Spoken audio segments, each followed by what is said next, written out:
and welcome to my new channel. It's very exciting to have you here. My name is Dr Minnie and I'm a veterinarian.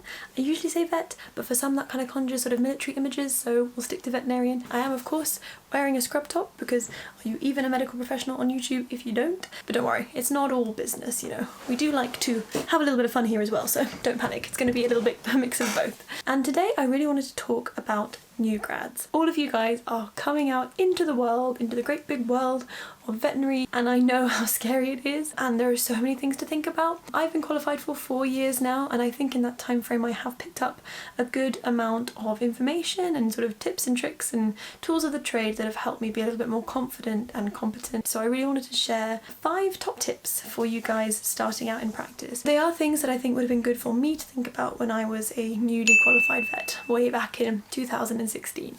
So without further ado, let's get to it. Tip number 1. Do your history and your physical exam separately.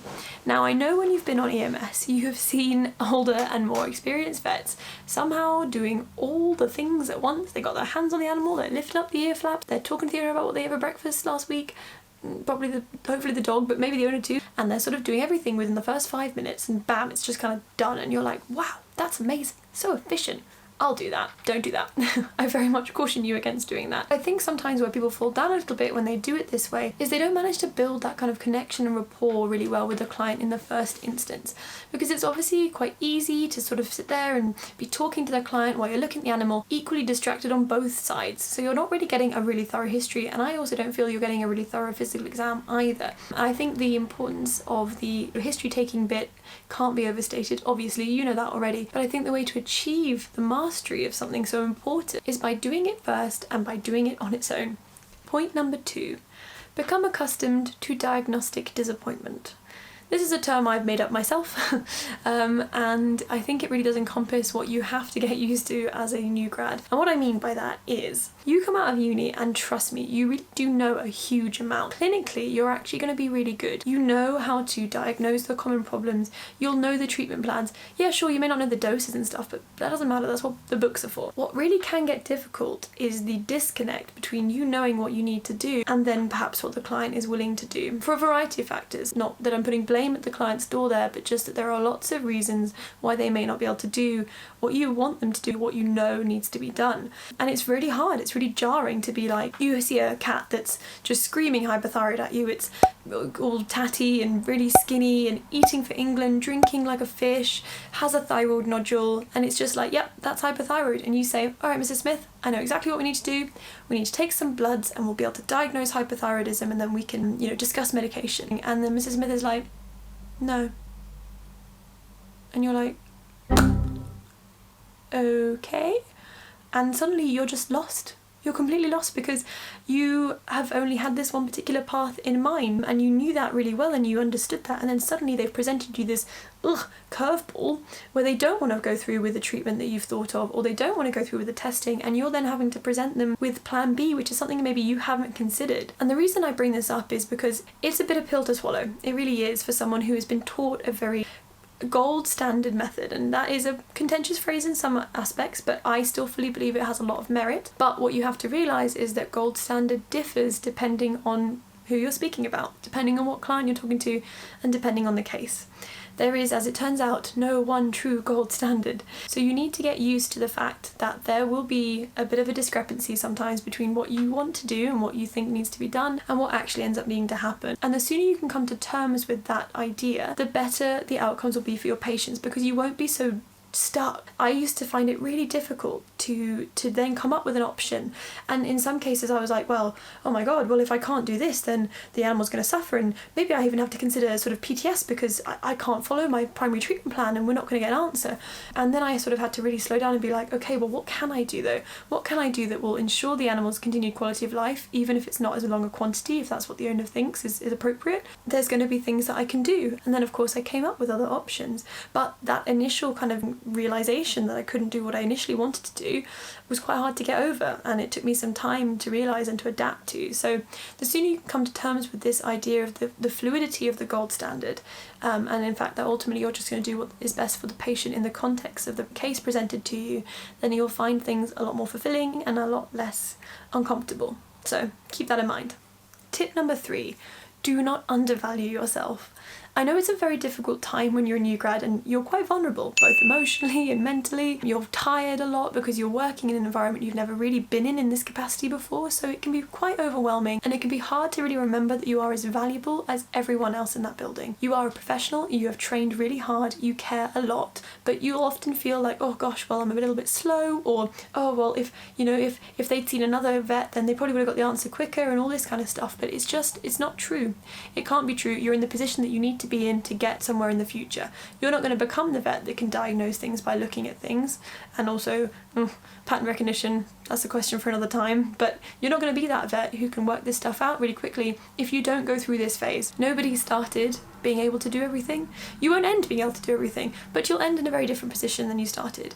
And those vets that you're looking at who are doing things really quickly and seamlessly did not get to that point without doing what you're doing now. Just think as well that the time that you spend with the client that's a little bit longer than normal probably is actually providing more value because you're spending more time with the client discussing things, and a lot of the value that a client feels from your work has a lot to do with how you treat them, how you inform them, how you deal with them, and just all of that kind of stuff. So, it's not just a clinical outcome that's important to clients, it is the time that you spend, the second opinions that you're seeking as well. Those are really important. It's actually great for the animal because two people are looking at it. So, those things that you feel like make you less valuable, they are not a problem and they are part of the process. So do not believe that you are not worth it. You are very, very valuable, and you will learn, and you'll look back and you'll think, wow, can't believe it used to take me 25 minutes to work up a vomiting case or something. Now I feel like I can do it in 10 minutes. Great. That's amazing. But just don't feel bad for the way it was before, Everyone has to learn somewhere. You are valuable, and do not undervalue yourself. Tip number 4, demonstrate that value to the clients. Now, when I say value, I don't necessarily mean on an individual level. I mean as a sort of professional whole. For example, vets are very good at sort of downplaying things. So, I'd be like, okay, so we'll just take a quick blood test. We will just do this. I'll just pop to the back. All of these qualifiers diminished what we were doing to sort of make it sound really convenient for a client. We'll take a quick x-ray. But what causes a problem is that if you haven't really demonstrated the value of those x-rays, for example, if that's what you're doing, the client gets the bill and they see that it is a very reasonable, say £300 for sedation and x-rays, and they're just like, what the hell? Where did that come from? You told me you were just going to pop to the back and it was going to take 10 minutes. Why does it cost £300? And that's because you have used a lot of language and you've maybe failed to explain things as well that has demonstrated the value of doing those procedures. So whereas you initially might be inclined to sort of be like, oh, I'll just do that, or we'll just pop through, or don't put it like that. There is a lot that goes into it. So reflect that in your language and reflect that in how you discuss it with a client. So I'd make sure to really explain what an x-ray is for and why we want to do it in this particular case and what each particular outcome might end up meaning. So for example, say you've got Fluffy, he's a 5-year-old Maltese Terrier, he is well known to be a scavenger. In fact, he's already had one foreign body removal surgery before, so he's come in again after a 5-day history of vomiting, and you say, so Mrs. Smith, I am quite concerned actually that based on the physical exam and his history that Fluffy may have actually ingested something that has got stuck. So in this case, what will be really helpful is if we take some x-ray, because that will allow us to properly assess his abdomen, be able to assess for any gas patterns or abnormalities that may indicate that there is an obstruction, so that we can decide how best to manage his case. For example, whether he might need another surgery or whether we can maybe manage him in a more medical sense. Right, that is a big difference to saying like, oh, we'll just pop him to the back and take a quick x-ray, because in this case you've explained why you need to do it and also what information it's going to give you. This x-ray is going to give you the ability to decide how to manage Fluffy's case. It's going to mean that the owner will know whether they've got to go for further surgery and he's got to stay in, or whether they can go home and actually treat him more medically. That's really important to a client, to know the outcome of those potential tests. So for them, spending £300 at that point becomes a lot more reasonable because you've demonstrated the value of that test to them. If you fail to demonstrate value to the client, they probably won't listen to what you say. And that's probably reasonable. If you haven't explained to them very well why they need to do something or what benefit they're going to get from it, they may decide not to do those things, and you then may get frustrated, but actually you're maybe failing to see the part you've had to play in them not wanting to follow your treatment plan. Yeah, it's a big topic, there's a lot to talk about. Just keep that in your mind going forward, and I think it'll help you quite a lot. Tip number 5, talk about money. Oh my goodness, why is this so hard? I think it's just a cultural thing. I mean, British people find it so difficult to talk about money.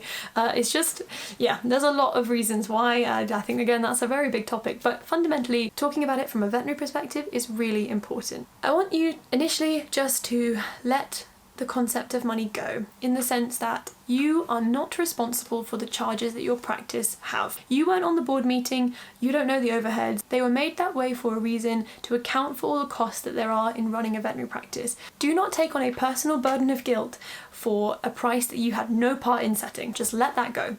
You cannot control what your practice has charged. What they charge is what they charge, and it is your job to help the client navigate these charges and have a plan that works best for them. So yeah, stop having guilt for things you can't control. And I know there's a real big tendency for new grads to feel guilty for charging because you somehow, going back to point 3, didn't feel like you were valuable enough to be charging. Now, there are some cases where perhaps that can be relevant in a very small way, in the sense that, for example, you know, an ultrasound scan that you perform versus an ultrasound scan that, you know, your colleague who's been doing ultrasound for 25 years performs, there is a difference in value in a pure sense of the word. It's not your fault, it's just the fact that you do not have the experience in there, so therefore your ultrasound scan is technically worth less than theirs. So that may be something where there are price adjustments on that basis, but that's something for you to discuss with your colleagues and discuss with your boss. I'm fundamentally talking about, you know, the price of consults, the price of blood tests, the price of skin scrapes, whatever it may be. You are not responsible for those, so do not take on that personal burden of guilt. So, when I say talk about money, I really do just literally mean talk about money. Do not let the clients go through a sort of a diagnostic pathway or a treatment plan without knowing the costs before they have to pay for them. You know, it's a big source of problems both for the support staff, because, for example, there are 2 types of vet in the world. There are those who have failed to tell the client the bill before they go out to reception and let reception tell them instead, and there are liars, all right? Every single vet has done that.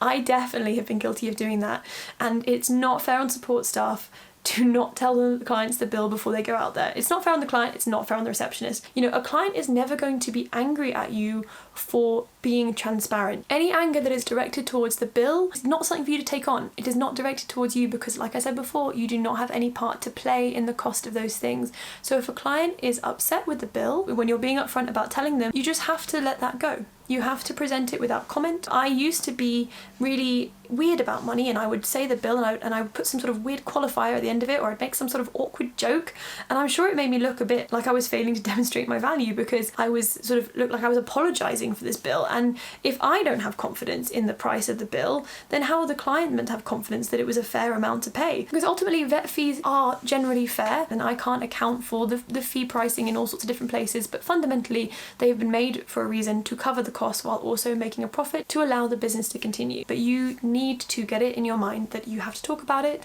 you got to talk about it often, and you do not feel guilty for it. And if a client comes back to you and says, well, that's really expensive, display empathy, because it probably is quite expensive, and perhaps if you were in that same scenario, it actually would be quite difficult for you. I'll say something like, I understand this is an unexpected cost for you, and I do appreciate it's challenging, but that's all. I don't sort of say, oh yes, gosh, it really is expensive, isn't it? We don't want to put it in that angle. It's not that it's over expensive, it's not that we're overcharging, it's just that that is the charge. So you need to make that clear to the owner. But yeah, don't be afraid to display some empathy, but just do not take on the kind of guilty burden of the cost. So keep that in mind and talk about money.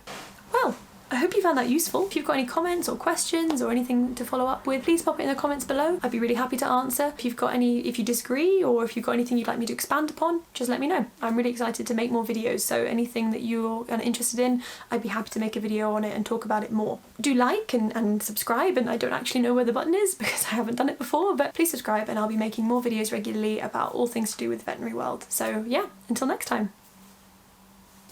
Why did I do that?